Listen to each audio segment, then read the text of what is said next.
Bulan suci Ramadan adalah bulan yang ditunggu kaum muslim untuk menunaikan rukun Islam ketiga. Di bulan penuh hikmah ini, kaum muslim diwajibkan untuk melaksanakan ibadah puasa. Dengan berpuasa, kita tidak hanya menahan lapar dan haus, tetapi juga bisa menahan hawa nafsu untuk bertindak negatif. Dari 6 keyakinan agama yang diakui di Indonesia, tidak ada satupun agama yang mengajarkan untuk bertindak negatif. Ramadan 1435 Hijriah di Indonesia juga dimeriahkan dengan pesta demokrasi bangsa ini. Perlombaan merebut kursi RI 1 semakin sengit. Tak mengenal positif negatif, tak mengenal suku dan agama, tak mengenal kawan dan lawan, semua dibutakan oleh kekuasaan. Bulan Ramadan juga dikenal dengan bulan Syahrul Ukhuwah, yang artinya kebersamaan. Seperti apakah kriteria pemimpin dalam Islam? Akankah pesta demokrasi kali ini melahirkan pemimpin negara yang dapat mempersatukan bangsa ini?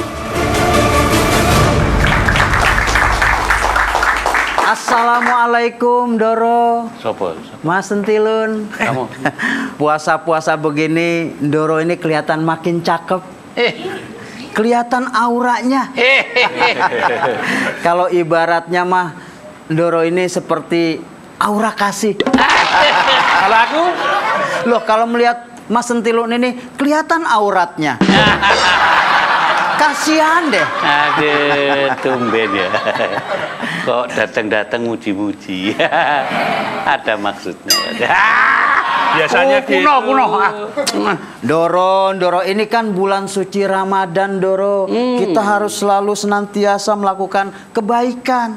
Saya yakin Doro juga melakukan amal ibadah, melakukan kebaikan, Doro. Oh iya. Makanya saya doakan mudah-mudahan Doro diterima di sisinya. Oh. Maksud saya Masih lama. Amal ibadahnya itu diterima di sisi Allah Subhanahu wa Ta'ala. Ya. Begitu, Doro. Jawab, Lun. Kamu kesini pasti mau minta zakat ya? Kok muja-muji gitu? Mas Sentilun nggak boleh suuzon, nggak boleh berprasangka buruk walaupun saya udah buruk. Nggak boleh. Kalau mau minta zakat itu salah alamat. Salah. Majikanku masih konsisten kere. Jadi tidak mungkin ngasih kamu uang. Lawang gaji saya yang 2 bulan terakhir aja nggak disetor. Enggak, itu saya tabung. Saya tabung, nanti Ditabung, Idul Fitri saya kasih. Idul Fitri 3 tahun lagi. Begini Mas Sentilun, Doro mohon maaf. Ya, saya kesini ya. itu bukan minta zakat. Terus Apa dong? Tapi saya ingin mempererat silaturahim. Sekalian minta sumbangan sedikit lah. Bener kan, Doro? Ya, nasib kalau jadi orang miskin seperti saya ini harusnya kan dipelihara oleh negara. Harusnya. Sesuai dengan amanat undang-undang. Betul. Lah ini negara malah memelihara koruptor lebih banyak daripada fakir miskin. Sedih saya, Doro. Tenang, jangan nangis dulu dong. Di bulan Ramadan ini kamu itu tidak usah cemas soal rezeki. Sudah ada yang ngatur, ya kan? Iya, Doro. Yang penting itu kita bersyukur, ya kan? Ada duit sedikit, bersyukur, ya kan? Orang yang selalu bersyukur itu selalu hatinya tenang. Tenang. Gitu. Sebagai batur, saya juga selalu bersyukur. Ya. Jadi orang miskin di negara ini memang mesti banyak bersyukur. Dikit-dikit bersyukur. Apalagi kalau sekarang ini Nah, apa itu? musim kampanye gini. Bersyukur dapat serangan fajar. Itulah fungsi utama orang miskin di Indonesia. Dibutuhkan hanya pada saat kampanye seperti sekarang ini. Tunggu dulu. Waduh. Wah. Ini penting ini. Wah. Assalamualaikum. Aduh. Kenal nggak? Profesor Komarudin Hidayat. Boleh. Deh. Selamat datang, Prof. Wah. Aku join ya, gabung ya. Silakan, join. Oh, diperlukan. Oh. Apalagi di bulan Ramadan gini. Pencerahan. Perdebatan orang nggak jelas ini payah lagi. Moga Pak ya. Kebetulan ya Pak Profesor ini sekarang kan bulan puasa ya kan.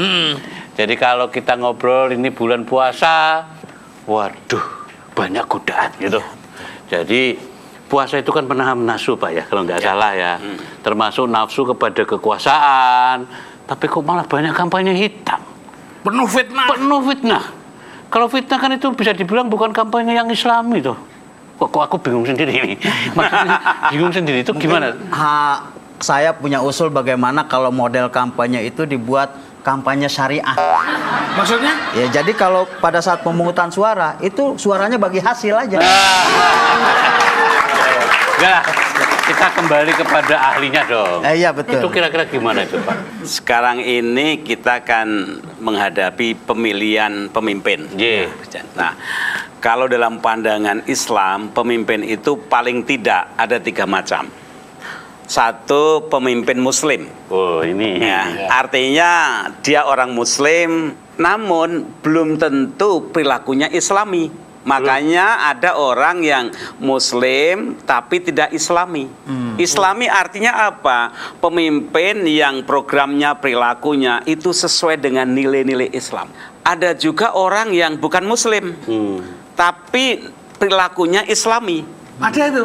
Iya. Kayaknya seperti saya deh. Ya. Jadi Islami itu dalam hubungan sosial dia jujur, melayani masyarakat, kemudian baik, peduli pada rakyat, anti korupsi. Itu kan nilai-nilai Islami. Ada juga Muslim dan Islami. Nah, ini yang Muslim, ideal, Islami. Ciamik itu. Nah, mana yang baik? Yang baik yang Muslim dan Islami. Tapi kalau pemimpin dalam sebuah negara itu pada akhirnya yang dilihat itu kan perilaku sosialnya, kebijakannya. Seperti misalnya kalau ada petugas kesehatan kebersihan, dia tugasnya, kewajibannya itu dilaksanakan bagus sehingga desa kota itu bersih. Padahal dia Katolik. Bisa saja apapun agamanya, tapi itu Islami. Tapi saya berikan contoh satu lagi, misalnya gini. Ada berapa orang Indonesia itu tiap tahun jumlahnya itu ratusan ribu orang pergi umroh. Iya. Yang dicari apa? Pesawatnya yang bagus, layanannya bagus, nyaman, tepat waktu, sampai Jeddah. Dan kita tidak tahu loh, pilotnya itu agamanya apa, nggak tahu. Nggak tahu ya, nggak sempet nanya ya. Iya, yang penting nyampe. Nah, di sini makanya kita bedakan ya antara pribadi Muslim dan perilaku Islami. Ya kalau bisa yang Muslim Islami. Tapi pada akhirnya kalau hubungan sosial itu kan sungguhnya bagaimana layanan tugas sosialnya. Betul loh. Coba dah gimana? Paham nggak? Paham. Coba. Kalau menurut kita ini ya, itu kan sering membanggakan diri sebagai bangsa yang beriman, bangsa yang suka kebaikan. Tapi kok anehnya banyak sekali kasus korupsi di mana-mana. Malah ada kementerian yang mestinya ngurusi agama, malah menterinya jadi tersangka kasus korupsi. Ironis kan, Dara? Ironis dong, ke Al-Qur'annya juga dikorupsi. Ya. Nah, apalagi itu tidak Islami ya, Prof? Mungkin dia sedang hilaf. Kilaf tapi permanen. Kita itu kan memang harus bertindak tegas. Memberantas itu tegas. Jangan seperti bilang Doro tadi cuma prihatin. Bukan Ini saya. sudah bukan lagi zamannya prihatin. Zaman apa dah? Karena bentar lagi era prihatin sudah habis. Perbedaan itu menjadi penting. Nah, berbeda pendapat itu biasa. Nah, yang luar biasa itu beda pendapatan. Biasa suka ribut.